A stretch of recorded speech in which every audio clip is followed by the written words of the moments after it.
আগের দিনের মানুষ খাবার খেত নিজের প্রয়োজনের তাগিদে, আর এখন আমরা খাবার খাই নিজের চয়েস আর লাইফ স্টাইলের জন্য।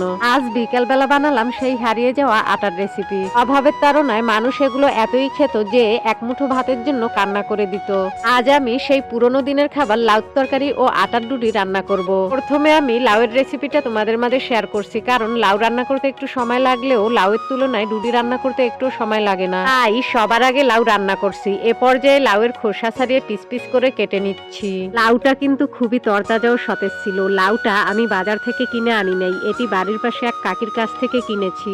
আর আমাদের এইদিকে বর্তমান বাজারে লাউয়ের দাম কিন্তু অনেক কম। কাকিও আমার কাছে অনেক কম দামে লাউটা বিক্রি করছে। লাউ কাটা হয়ে গেছে, এখন পরিষ্কার করে ধুয়ে নিয়েছি। এখন কড়াইয়ে দিয়ে দিব তেল, তারপরে পেঁয়াজ দিয়ে পেঁয়াজগুলো ভেজে নিব। এ পর্যায়ে রসুন বাটা, জিরা বাটা, কাঁচা লঙ্কা, নুন, হলুদ, মাছ এগুলো দিয়ে ভালোভাবে নেড়েচেড়ে নিব। এগুলো কষানো হয়ে গেলে এর ভিতরে দিয়ে দিব লাউ। লাউ দিয়ে নেড়েচেড়ে নিব।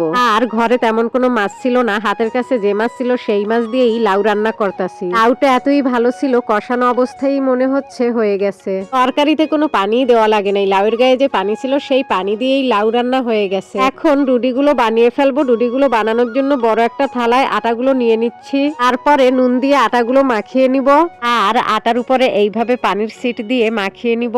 প্রথমে অল্প অল্প করে মাখিয়ে নিব, যখন ডুডি হয়ে যাবে তখন একটা পাত্রে উপর থেকে তুলে রাখবো।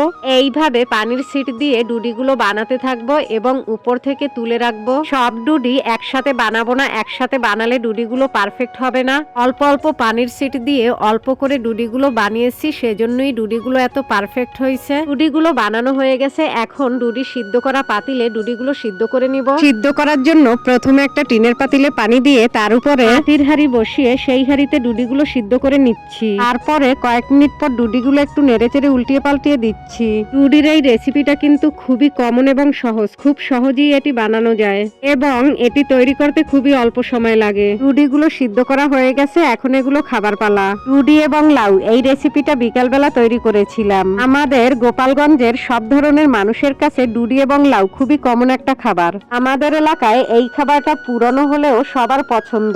যেহেতু সবার পছন্দ, তাই দেরি না করে ডুডি এবং লাউয়ের রেসিপিটা শেয়ার করলাম।